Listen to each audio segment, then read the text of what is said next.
So we're standing here in my living room in Tokyo, Japan, and I'm going to show everybody just how amazing Bitcoin is by sending 100 euros worth of Bitcoin as of today's value through my TV, onto the camera, onto the TV in the Netherlands, and anybody with their Bitcoin wallet ready that scans what they're going to see on the screen in a moment will be able to claim the 100 euros worth of Bitcoins.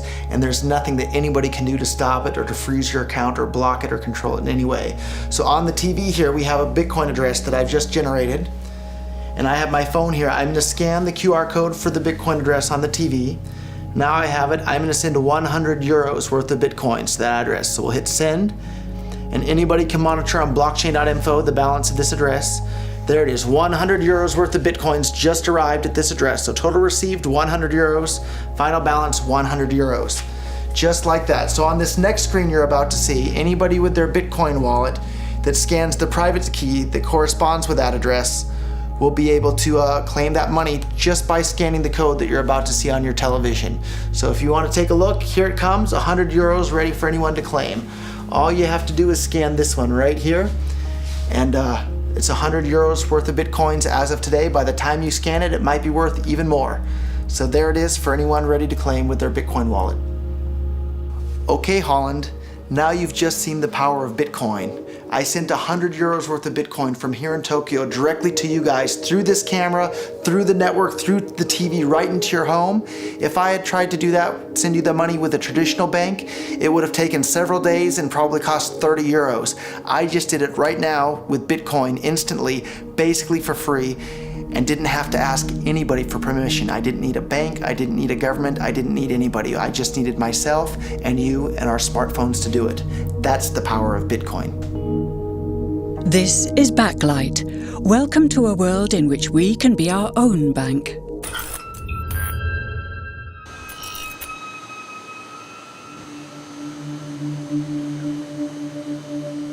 We take it for granted that money creation is controlled by governments and banks. But there's a community of people who don't see this as a given and who get quite worked up about it. Wall Street is fraud, America is fraud, the world is fraud, banks are fraud, central banks are fraud. We live in an era of fraud. It's all based on fraud, and they get a percentage of the fraud. That's the business model. To suggest that there is any moral or ethical aspect to anything that's going on now is to be completely naive about the fact that we live in an era dominated by financial terrorists, jihadis of banking. They're here to kill you and themselves. They believe in an ideology, not the Quran, but Adam Smith, that they completely misread and interpret as something to justify their blowing themselves up. Janet Yellen's a terrorist! Mario Draghi's a terrorist! The Central Bank of Japan is a terrorist! These are the real terrorists! Funds received. This community is switching to what they think is a better monetary system. A system in which banks are no longer needed because payments could be made directly from one person to another. In a system of debt, one of the two parties is always the slave. And that is the architecture of money we live in. That is the architecture of money we use in our civilization. An architecture of money where you have no control. An architecture of money where every interaction is mediated by a third party that has absolute control over that money.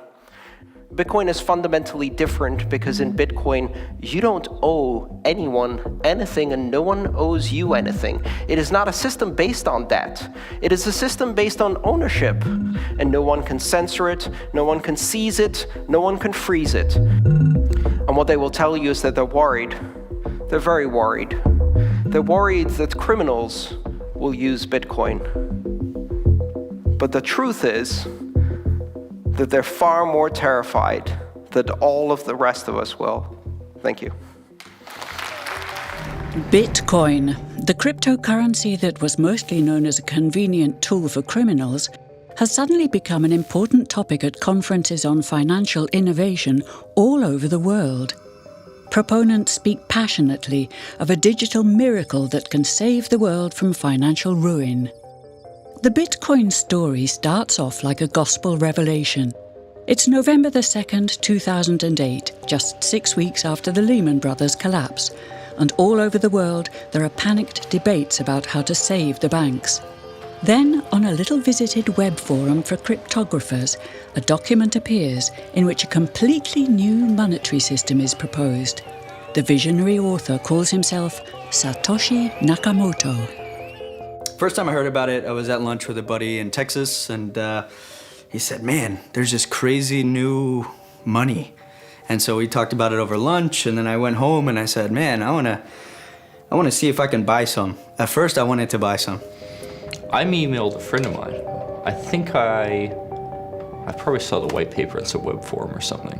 You know, it just said this is some electronic currency thing.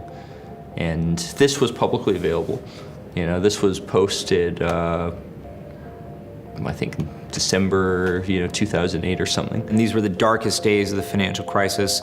So that to me suggests a very clever mind that saw an opportunity, the perfect opportunity to introduce a new radical technology and a new radical approach to money and finance at just the right moment when people would be very open to making this big shift that's required to adopt a new currency.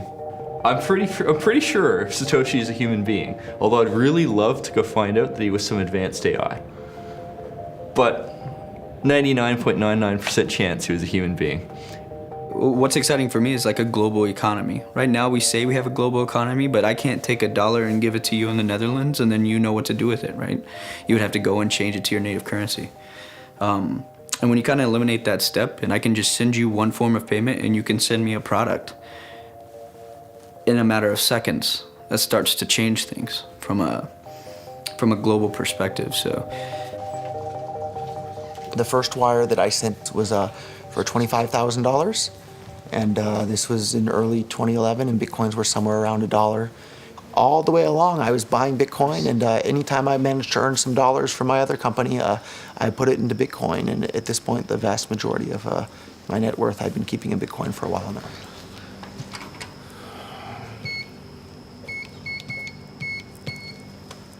I'm glad you didn't get the parking pin. The car is actually like the perfect color for Bitcoin. It's like the Bitcoin orange. So we wanted to order some like Bitcoin decals and put like Bitcoin logos around the car and then drive it around Tokyo to help advertise Bitcoin. But still never got around to doing that, maybe someday. Roger Fear is the CEO of MemoryDealers.com, selling second-hand computer equipment. But for a couple of years now, he's been known as the Bitcoin Jesus. In 2011, he bought $25,000 worth of Bitcoins, which now have a market value of $6 million. And somebody closed my,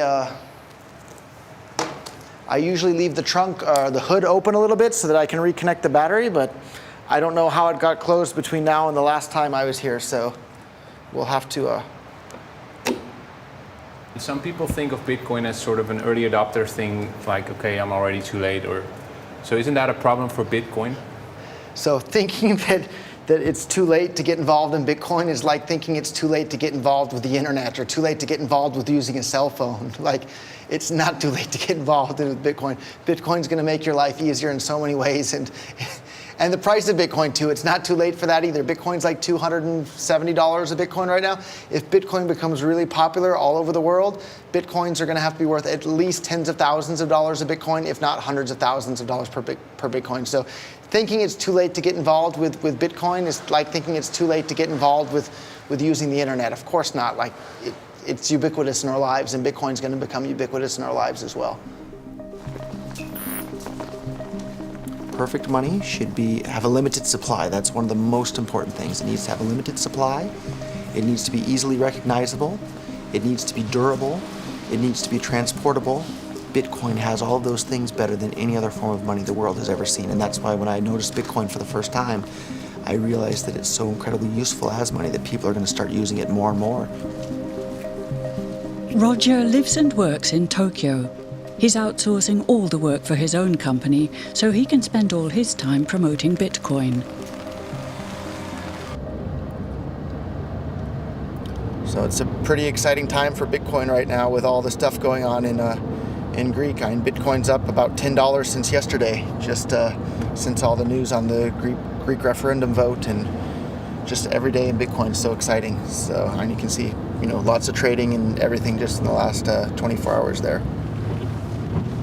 I paid to put up a billboard in the heart of Silicon Valley right next to one of the busiest expressways.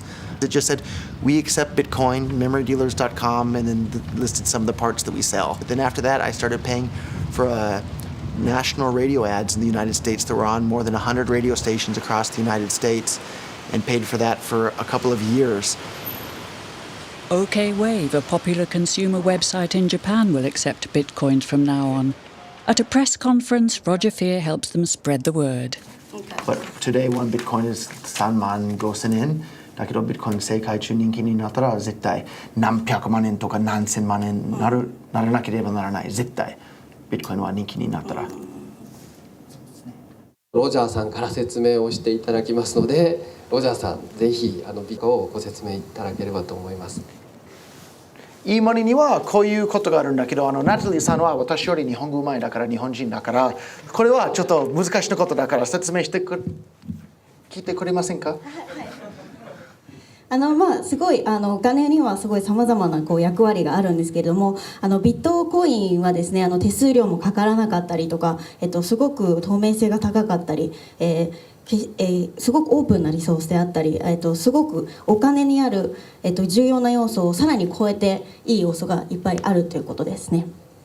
今までのビットコインの前のお金にはこういうことはちょっとありましただけど、今までには人間の歴史のこと最初から今までビットコインは一番こういうこと持ってるだから、世界中には一番いいお金になる。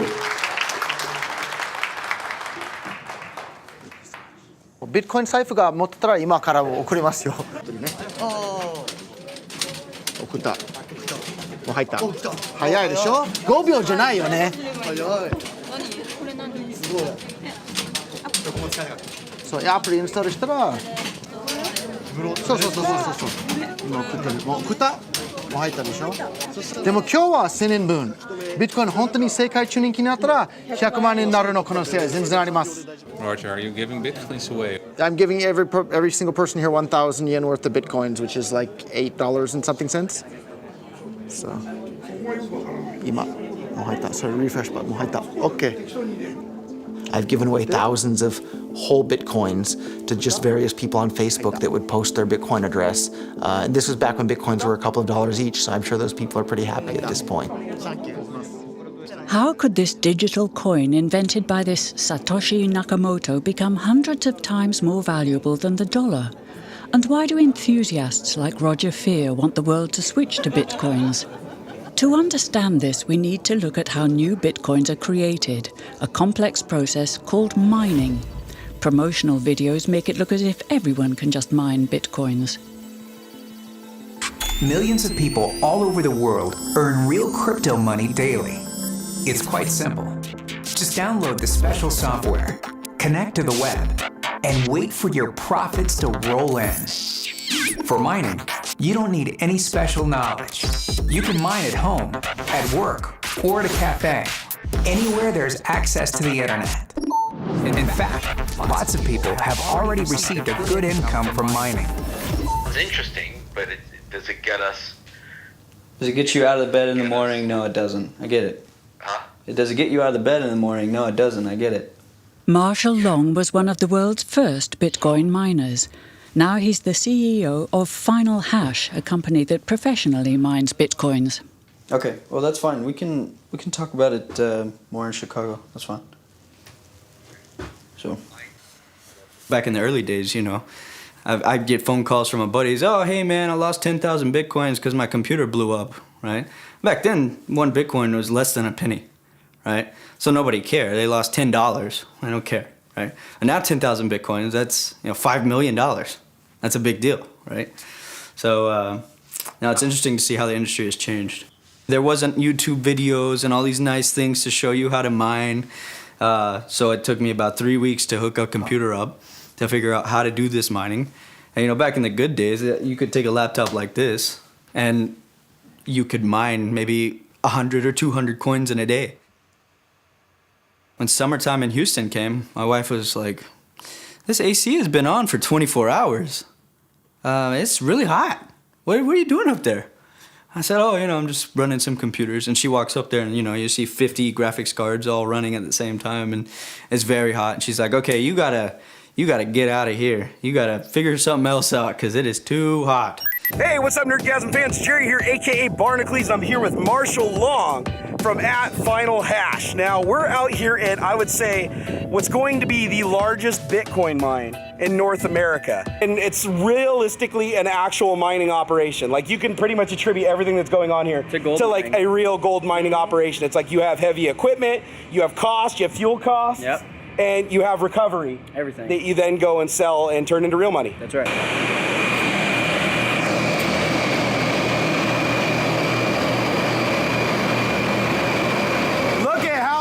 Machines are in here.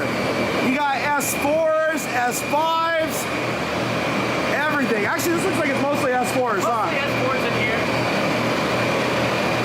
This is literally the loudest place ever. It's like being in a wind tunnel. You got air blowing through the top. Move your hair around. I mean, these things are all blowing out massive air. Now, the cooling in here is so efficient that if you put your hand back here behind the units where they're drawing air, it's freezing cold. It is nice, ice cold air coming in here. You put your hand in the front, down the center, it is burning, burning hot. So if you're asking yourself, is Bitcoin mining profitable? On this scale, hell yes it is. A Bitcoin is the reward for solving complex mathematical puzzles, and Bitcoin miners let their computers work day and night to complete these tasks. All the Bitcoin users in the world are connected, and together they constitute a network that processes and checks all Bitcoin transactions in a public ledger called the blockchain, and Satoshi Nakamoto designed it in such a way that users can create a free and anonymous Bitcoin account number, a so-called wallet. Satoshi's invention eliminates the need for a central bank, because all the users together are the bank. But early Bitcoin users had no idea how big Bitcoin and the blockchain would become. I think sometime in spring of 2010, I could be wrong on the exact dates, but basically someone put out a request saying, hey, I'd like to buy something with Bitcoin. Will anyone buy me a pizza? And I believe someone here in England bought the person in Florida a pizza for 10,000 or something Bitcoins. I mean, it'd be worth, a very large sum of money today. And that was the first Bitcoin commercial transaction. Garrick Heilman, an economist at the London School of Economics, was one of the first scholars to study Bitcoin and the blockchain as a serious monetary system. As a scholar, did you sort of label it, or was it something totally new to you? It looked very different to me. I mean, as soon as I heard the word decentralized and the fact there was a network powering this currency rather than a central issuer, that immediately captured my interest as something quite different based on what little I knew about alternative currencies at that time. What it meant for people who are libertarians in particular is that the government couldn't come in and shut down a server and end Bitcoin. It would have to shut down the entire internet or turn off the electricity grid to stop Bitcoin. And so that was really attractive to people who are worried about these types of things. Many of the early Bitcoin enthusiasts were libertarians who saw Bitcoin as the ultimate remedy for state intervention. This was also what attracted Roger Ver to Bitcoin. In his early 20s, he was a candidate for the Libertarian Party in California. But during his campaign, he was sentenced to 10 months in prison for trafficking illegal fireworks. According to him, this was a political case brought by people who opposed his ideas. So I have two Bitcoin-related GIs. I have the bitcoin.org GI, and I have the blockchain.info Bitcoin blockchain logo. So you think it was a political case? There's no doubt in my mind whatsoever, and in fact, even at one of the pretrial conference things with the ATF agents, my attorney and the U.S. attorney, my attorney was saying, hey, these are store-bought firecrackers we sold on eBay. We can pay a fine and do some community service and be done with this. There's no reason to destroy my life over it and send me to prison and make me a felon. And the U.S. attorney at that point was kind of nodding his head like that sounds reasonable. And the ATF agent literally pounded his hand on the table and shouted, but you didn't hear the things that he said, which I think summed up very clearly. They weren't mad about anything that I had done. They were mad about the things that I had said, because the ideas that I'm trying to spread are subversive to the state. And I did 10 months in federal prison, and I was scared of the U.S. government. The moment I was allowed to leave the U.S., I left, and I haven't lived there ever since. And they have what's called an exit tax. So at the time you announce you're a United States citizen, they tax you on your entire net worth at capital gains tax rates, and you have to pay them that money. Otherwise, they'll probably either send you to jail or at the very least not ever let you back in the country ever again.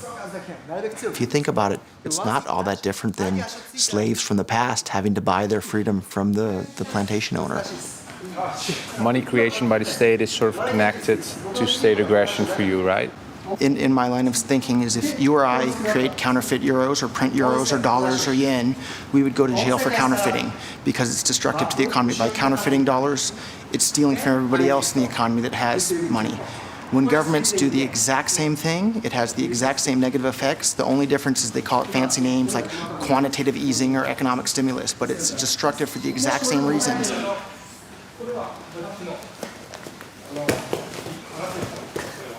My hobby growing up and in high school and since has been studying economics. And the more you study economics, the more you realize that all these government interventions in the economy prevent the world from becoming as wealthy and prosperous as it otherwise would become. And suddenly now we have this tool that separates money from state. Like everybody today thinks that separating church and state, yeah, of course they should be separated. But a couple hundred years ago, it was, heresy to say that church and state should be separated. And today it sounds maybe a little bit crazy to say that money and state should be separate. But I think in another decade or two, people are going to think, oh, what the heck were we thinking, letting governments be in charge of money? That caused so many problems and so many misallocations of resources around the world. Of course, Bitcoin is better. Okay. Thank you. Why is the government's and banks' monopoly on money creation seen as undesirable?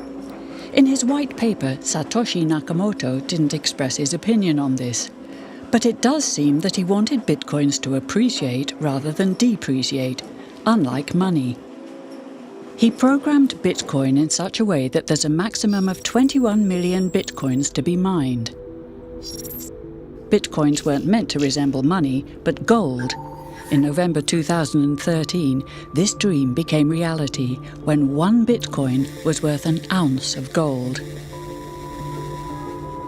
The Bitcoin code itself has never been hacked, but in 2014, the customer data of Mt. Gox, an online exchange office, was stolen by hackers, causing the Bitcoin exchange rate to plummet.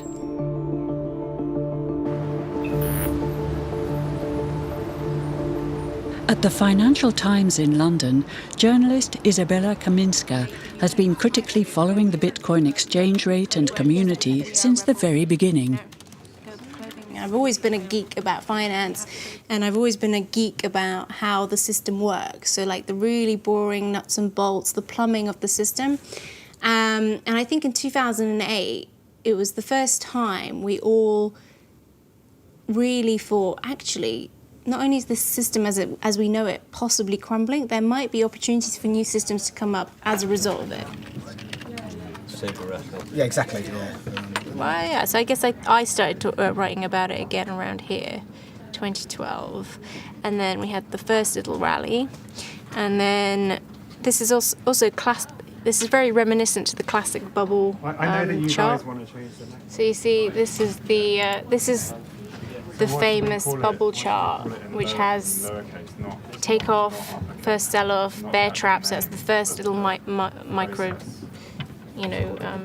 mini dump. Then you go to the new total bubble, then it crashes. And there's a bit of like a return. People think maybe it's going to come back, and then it crashes again, and then it gets back to a more realistic trajectory. And you'll see that really is very reminiscent to what we've seen here. What everyone is really wondering is, will we see a consolidation of this price, or will it recover somewhat, or will it go completely to zero? What do you think? I think what's best for Bitcoin is actually if it just stays stable. So everybody agrees volatility is currently the biggest enemy of Bitcoin. Satoshi's dream, what would that be? the paper doesn't really say what his big dream was. He just wanted an efficient mechanism that was cheap. But in terms of what I think people have projected his vision as being is this world where we are all our own bank. We don't have to depend on any intermediary, and banks are gone. In the current economy, because of the way our system is structured, if I decide to hoard my dollars, I'm usually hoarding them in an institution that is using them as a means of capital raising, and they will be lending them out. So my money, even though I'm saving, that saving is going into an investment somewhere else, being done by a bank, etc., and it's helping to grow the economy. So my saving doesn't disadvantage the economy. But in Bitcoin, there isn't that opportunity. So a hoarded Bitcoin is a hoarded Bitcoin. It's totally idle. It has no interest, it has no yield. It is simply sitting there doing nothing. And yet the person who holds on to it thinks they have a right to future income flow as if they had been investing. When the line was flat, people like massively bought in or mined Bitcoins, and they are now like multi-millionaire, billionaires. They're the new 1%. They're the 1% of the Bitcoin economy, which again goes against the whole democratization side of the argument, because really you're not democratizing the economy. You're just transferring the power from the existing elite to a new elite. The fact that a few early Bitcoin miners and investors are now multi-millionaires is reminiscent of the current banking system, in which bankers are accused of personal enrichment.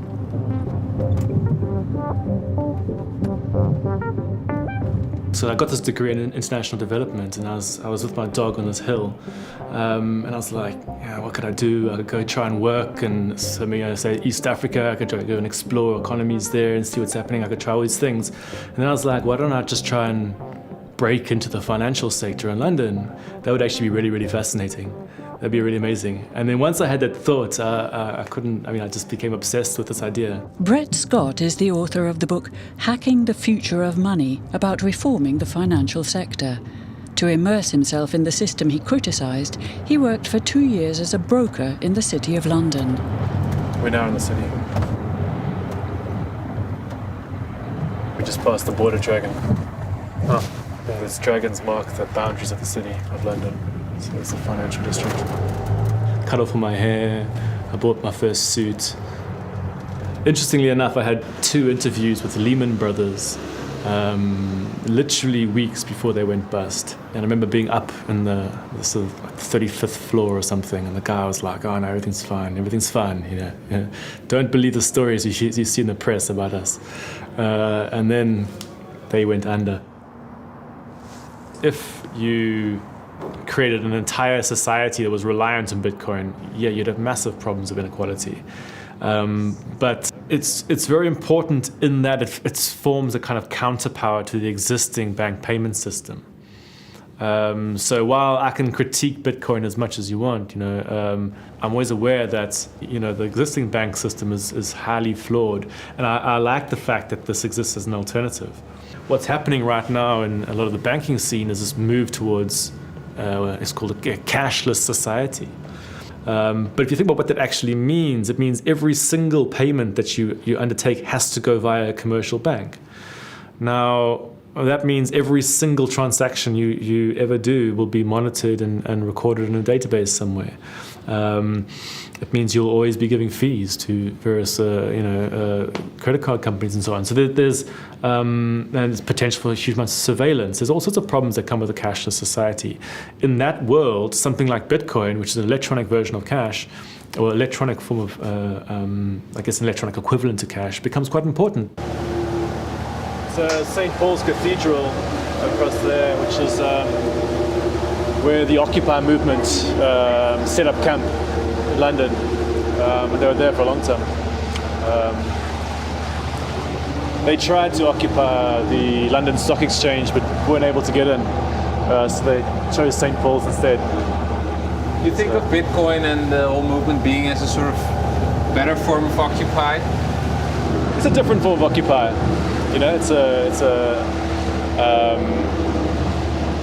Maybe it's a follow-on from the Occupy movement in some ways.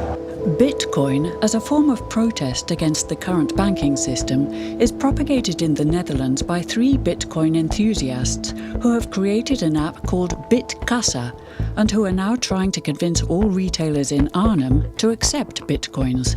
Als ik nu mensen spreek over hoe Bitcoin werkt, dan kijken ze in eerste instantie soms vreemd op van, goh, werkt dat zo en wat bijzonder en apart. Maar diezelfde mensen weten ook helemaal niks van hoe het huidige systeem eigenlijk in elkaar steekt. En dat is echt ook bijna niet te geloven eigenlijk. Nee. Hoe dat Mensen willen het ook. Je merkt vaak dat het stuit op weerstand of gewoon ontkennen. Van het kan niet dat daar een klein clubje bedrijven is die al het geld maken. En dat wij niet alleen als individuen, maar ook als bedrijven en zelfs als overheid, dat bij die banken moeten lenen. Terwijl die banken dat letterlijk uit het niets maken. Dus ja, dat vind ik super scheef. Nou, we zien hier de plattegrond van Arnhem. Dit is een beetje het centrum van de stad. We hebben hier het modekwartier. En je ziet dat de bitcoin-acceptanten zitten verspreid. Maar met name in het centrum hebben we een enorme grote hoeveelheid bitcoin-acceptanten. Kun je zonder euro's gewoon een week een leuke tijd hebben in Arnhem? Dan vermaak je je uitermate goed, ja. Je kan overnachten, je hebt vrije tijdsbesteding. Je kan naar het wijnmuseum bijvoorbeeld, en bowlen. Ja, er zijn al verschillende toeristen geweest, eigenlijk Bitcoin-toeristen, die speciaal naar Arnhem zijn gekomen omdat we hier iets hebben opgezet waarmee je gewoon met gemak een weekend een hele leuke tijd kan hebben en alleen maar bitcoins kan uitgeven. Hoe is het verder? Loopt nog niet gestorven met de betalingen, geloof ik? Nee, dat valt wel mee. Er zijn wel enkele mensen geweest die hebben betaald met de bitcoin. Ja, maar kan er wel wat meer, geloof ik.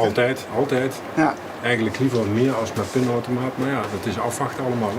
Weet je, iedereen is verkikkerd op die pinautomaat of dat pinpasje. Maar iedereen die loopt met een smartphone. En als je die banken dan neemt, die nemen gewoon te veel geld voor alles. Dus je moet die pinautomaat huren of kopen. Je moet bundels kopen. En dan de stortingen moet je betalen. Al die dingen, als je dat allemaal bij elkaar optelt, dat kost gewoon te veel geld. En u als ondernemer krijgt dus bitcoins. Ja. Maar u krijgt via BitKassa-systeem krijgt u euro's uitbetaald. Ja. En wanneer zou u ervoor kiezen, denkt u, om die bitcoins te houden en te zeggen, ik hoef ze niet omgewisseld te hebben in euro's, ik hou ze wel als bitcoins? Als het echt daadwerkelijk omslaat. Dus dat je ook echt in de gaten krijgt van jongens, nou gaat er echt een sneeuwbal rollen, dus dat die meer wordt. En dan ben je eigenlijk van nou gaat het lukken en dan gaan we gewoon verder. Dan ga ik gewoon verder. Deze studenten die hebben van de hand allemaal bitcoins gekregen. En vanavond gaan we die uitdelen. Ja? Nou, ik verstuur nu die bitcoins en dan zou het bij jullie allemaal tegelijk moeten binnenkomen.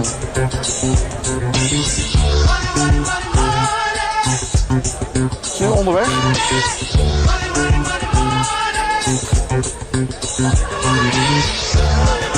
Binnen? 12,79. En wat is het verschil volgens jullie met de euro? Dat hij veel meer heen en weer gaat. Ja. Je weet eigenlijk niet echt wat je hebt in principe. Zoals nu hadden we 12,69 en nu hebben we weer 12,72. Beside the ease of use, the Arnhem students have also noticed a less pleasant quality to bitcoins: the fluctuating exchange rate compared to other currencies, which could make a beer a couple of cents cheaper or more expensive between ordering and serving. So Bitcoin, in my definition, is not money. The key to something being money, in my opinion, is that it's a widely used unit of account, meaning that goods and services are priced in it. So when you go to the coffee shop, you see something priced in Bitcoin. That's not true. There are coffee shops where there are prices in Bitcoin, but that price is changing constantly based on the currency it's linked to. So the pound, for example, here in England lost 20% of its value recently, but the price of coffee didn't change. It was still 99p. That's what it means to be a unit of account, and Bitcoin is not that. The price adjusts based on its exchange rate continuously. Do you see Bitcoin as a form of money or as digital gold? So I see gold as money, and I see Bitcoin as having all the same properties of gold, with one property that, actually a couple properties that are even better. So gold is kind of hard to divide. Bitcoin divides down to 8 decimal points instantly, super easily. Gold is really, really difficult to transport. If I want to transport gold from here to Moscow, it'll cost a bunch of money to do that, and it's dangerous, and you have to have armed guards and who knows what. With Bitcoin, I can send Bitcoin from here to Moscow or to Holland instantly, just like that, basically for free. I don't have to pay for a bunch of armed guards. It just happens almost like magic. If you ever ask somebody why they think gold's valuable, they can't ever really tell you. They always give you these like weird stories around, oh, it's like a precious metal, isn't it? It's pretty. While we think it has all this intrinsic value, this intrinsic value of gold has been largely constructed in people's heads, often by actually like association with power, association with religious figures. Bitcoin has potential for similar types of construction. You could create this sense of this almost like a commodity-like token that has no immediate sort of value to it, but can be imbued with value.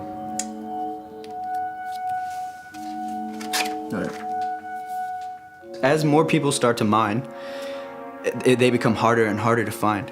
So it's kind of been I correlate it to like an arms race, right? The guy with the biggest gun wins at this point. So this is the newest place we've started working on here. This is a place in the mountains in China. It's cool and it doesn't rain that much, so we can cool it very efficiently. How much do you pay for that electricity on a daily basis? All in, all of my mines together, we're probably paying about $100,000, maybe a little bit more. A day? Yeah. You're paying $100,000. I'm sorry, that's per month. I'm sorry. Oh, okay. But Bitcoin in general, all myself and all my colleagues combined, it's about $1 million a day in power. In power consumption. Yeah. And you guys generate what worth of coins? We're generating. Of course, it depends on the price, right? Mm-hmm. But current market price. Right. So we'll just say for $250. We'll just put the price at $250 for easy numbers. You're finding roughly around 25 Bitcoins every 10 minutes. So you just take that and times it by an hour. So you're finding around 150 Bitcoins an hour. Take that times 24 and then you do that times 250. Do some back of that. So we're making about $900,000 per day. So a lot of people ask, how is that possible? And the reality is a lot of the Chinese guys, they are mining at a negative profit. One of my friends in Beijing, I met him last month. I met him up again and I asked him, last time I checked, man, your power was pretty expensive. Why are you still mining? And his only words were, I can't stop. So what do you mean you can't stop? You're losing money. He's like, well, I can't. I have all these, pieces of equipment and I just can't stop. It's gold fever, right? That's right. And it's interesting because a lot of my colleagues don't see it as a business subconsciously, right? They kind of get addicted to it and kind of get crazy about it.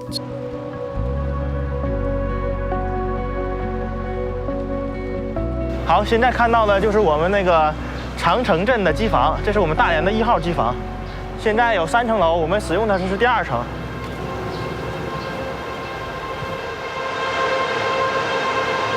我们每天的产币量，像这种规模的产币量，大概是在20到25个币之间，大概有3000台左右。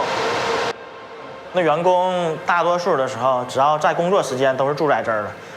员工的收入在国内传统的行业来比，同样的职位的话，他们的收入应该是偏高的。这是我们员工的休息的地方，员工的生活很简单，基本上是很枯燥的。大多数时间除了看管机器，那可能就是睡觉、看看书、看看网、看看手机，这样。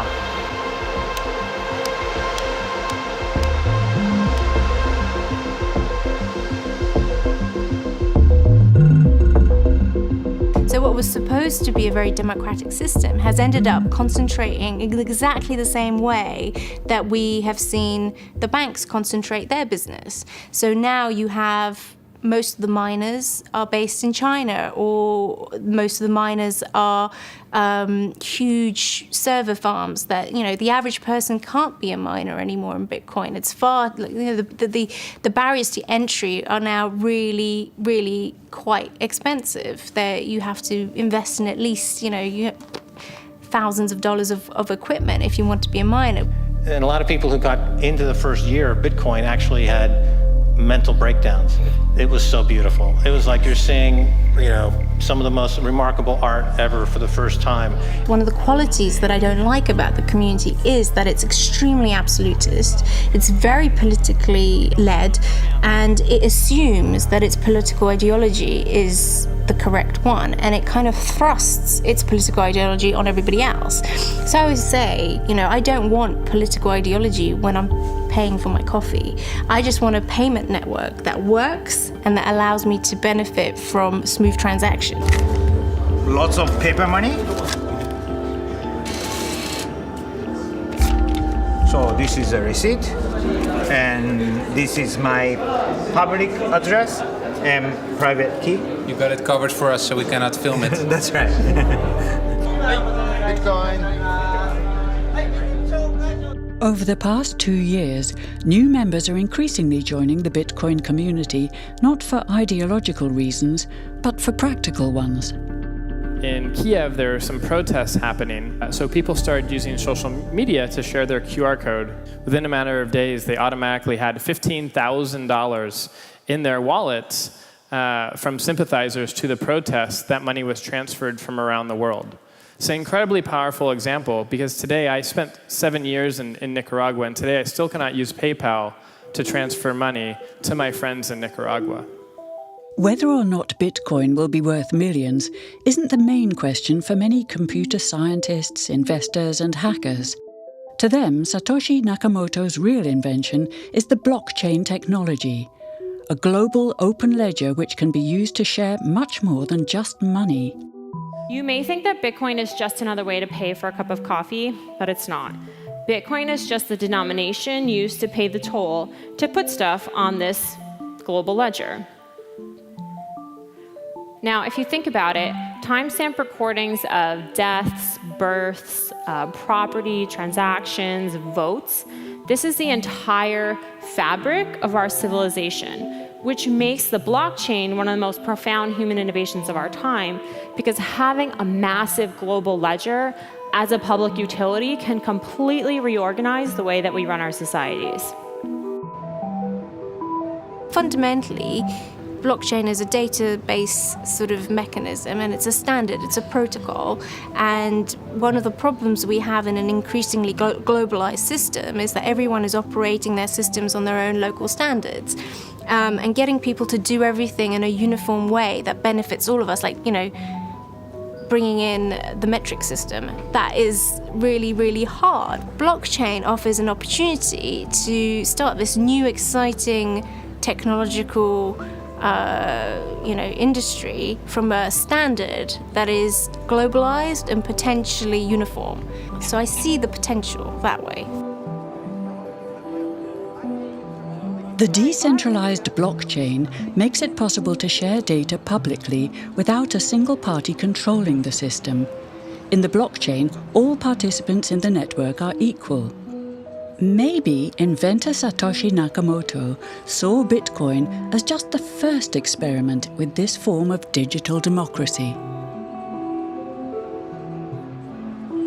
I think blockchain technology is really authentically fascinating. I think it's anybody who ignores it and writes it off is probably making a mistake. I think it's definitely not going to get smaller. But to this day, the true identity of the architect behind this revolutionary technology remains a mystery. We can't ask Satoshi questions, which is really frustrating, right? But it's also, again, part of, I think, the magic of Bitcoin is that, we can all kind of imagine this technology, for, as we see it, rather than just as Satoshi did. So it could be used in this way, even if Satoshi didn't intend it to be this widely, worldwide distributed thing. I think Satoshi probably did, but, it still could be that, and we can make it that. Satoshi around here somewhere in Tokyo? Yeah, I think I see him right there. Oh, that's a question I get a lot, actually. A lot of people have asked me who Satoshi is since I got in so early.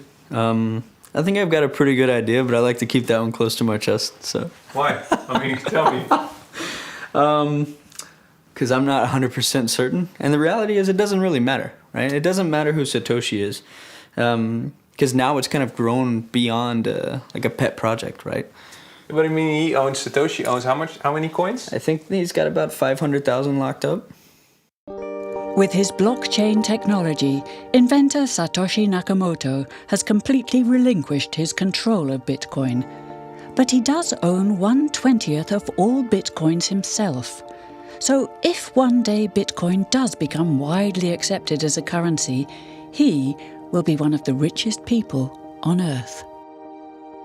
People might find that scary, a new currency or a system based on an inventor who owns already, well, 1/20th of all the currency he invented. Yeah. Isn't that a problem? Satoshi invented one of the most important inventions in the entire history of humankind that's going to improve the lives of everybody on the planet for the better. If he had half of all the Bitcoins, he would still deserve it. Who do you think Satoshi is? I think it's probably a band of people who decided that a nom de plume was the best way to go, precisely because if it did take off, there would be too many consequences for an individual, one person, or even a group of people. And from my perspective, you never make a move of this sort without a myth. You need a sort of foundation myth. Every good sort of system of power has a foundation myth, and it's always best if the leader is either anonymous or aloof or in some way distant from the public, because you have to create a sort of mythology around him. And because Satoshi, nobody knows who he is. If we knew who he was, it would almost ruin the whole thing for everybody, I think. Why did he disappear, you think? He undermined the ability of every single government on the entire planet to control the money supply. And that's how every single government in the world is controlling their citizens and their economies today. And he just basically, knocked their feet right out from under them with the invention of Bitcoin. And I'm sure that's going to make a lot of people who want to control other people by force really, really upset. So yeah, I think it's really, really smart for him to have disappeared. And for me, it probably would have been smarter for me to keep quiet too, but Bitcoin's too exciting for me to stay quiet about. I think a lot of people are underestimating the way in which Bitcoin and the blockchain are going to change the power structures in society in general. I mean, I grew up in the US and I see all these people like, yeah, nuke everybody in the Middle East and kill them all. And then they have the former Secretary of State Madeleine Albright on 60 Minutes, one of the most popular news shows in the US. And they asked her, they said, there's reports that more than 500,000 Iraqi children have died as a direct result of US sanctions. And she looks back at her with a straight face and she goes, it was a really tough decision, but I think that it was worth it. Worth murdering 500,000 kids because of what the government did? And I apologize for crying, but it just disgusts me from my core when I see government people murdering people around the world. It's not just theoretical, these are real people with real lives. And it's real people, and Bitcoin has the power to undermine everything they're doing to people around the world. And I'm sorry for shouting, but it just disgusts me what these people in government do. And they do it through central banking and through the control of the money supply, and Bitcoin takes that away from them.